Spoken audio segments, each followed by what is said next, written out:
ছোট্ট সোনামণিরা, school master BD YouTube চ্যানেলের পক্ষ থেকে জানাই আবার স্বাগতম। তোমাদেরকে আমি আজকে নতুন আরেকটি গল্প শোনাবো। গল্পটি হচ্ছে ফুল ফোটার আনন্দ। তোমরা অবশ্যই গল্পটি খুব পছন্দ করবে। চলো শুরু করা যাক।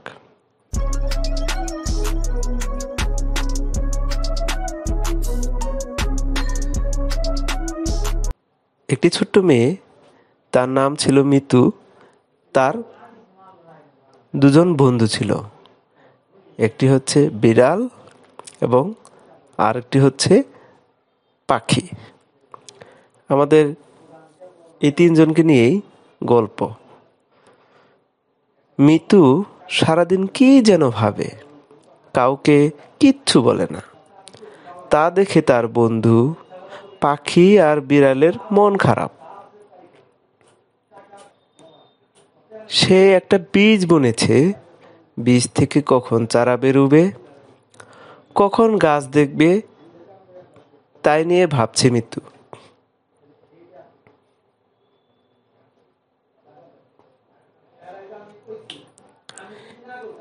একদিন গেল, 2 দিন গেল, কিন্তু চারা তো বের হয় না।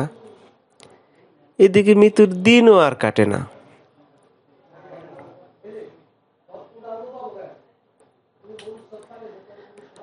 আরো 2 দিন কেটে গেল।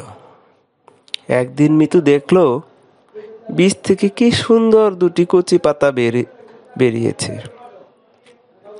সবুজ পাতা বলছে, কেমন আছো মিতু? তাই দেখে মিতু দৌড়ে গিয়ে বাড়ির সবাইকে ডেকে আনলো। মিতুর খুশির শেষ নেই। মিতুর আনন্দ দেখে বন্ধু বিড়াল আর পাখিও খুব খুশি। তারপর থেকেই মিতু সকাল, বিকাল ও দুপুরে গাছে পানি দেয়। পানি পেয়ে গাছগুলো বেড়ে ওঠে। সে ভাবে কখন চারা গাছটি আরো বড় হবে। মিতুর কাণ্ড দেখে মা বলেন, গাছে এত বেশি পানি দিও না, গাছের গোড়া পচে যাবে। মায়ের কথায় মিতু ভয় পেয়ে গেল। তাই সে পানি দেওয়া কমিয়ে দিল। এমনি করে বেশ কয়েকদিন কেটে গেল। হঠাৎ একদিন ভোরে মিতু দেখলো, এ কি, গাছে দেখি ফুল ফুটেছে। মিতুর আনন্দ দেখে কে। খুশিতে মিতু ওর বন্ধুদের ডেকে আনলো। বলল, দেখো দেখো, আমার গাছে কি সুন্দর ফুল ফুটেছে। ধন্যবাদ সবাইকে। তোমরা পরবর্তীতে নতুন আরো গল্প আমার এই চ্যানেলে দেখতে পারবে।